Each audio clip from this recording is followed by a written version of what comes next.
Oy. Acaba çıraylık bir oturup kesiz ha. Oltuma kadar kılmam de. Tızık çıkma kivaz oturup gitti ya kivaz oturup birayım demediniz.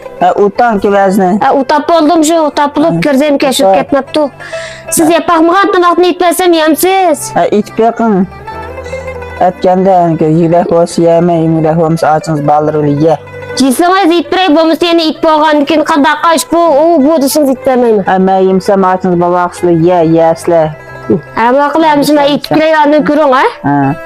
Maylık vatma ittim. Ama akıllı maylık vatmayım size it bakay. Yapaksla anın toğlayıp çıkanda toğlaysın ya.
Kapısı açmıştı.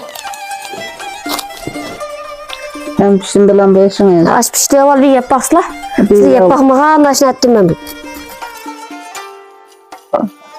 Arkadaşlar böyle oturup yiyiniz. Yağlık atmayarak attansın olur. Yağlık atmadım. Var yapaksla. Hadi yapak var.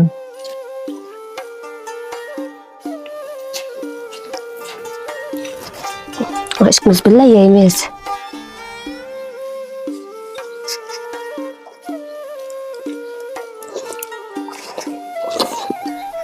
Tuttu. Polis kaçıptı. Böyle itipsiz başına yürek adam sınırslı yaptık. Yağ çıkmak yatmak doğru adam değil. Müşte aşıtan asınız. İnsan aynı imzamın da başlatma adamga. Sen yayda karşılır olsa ittirmemem. Hadi çöpün böyle. Çıkrak isle ha. Akılan teoçu yay. Maylı hızlık yatmak da asınız. Nefes çıkıp çöpün böyle.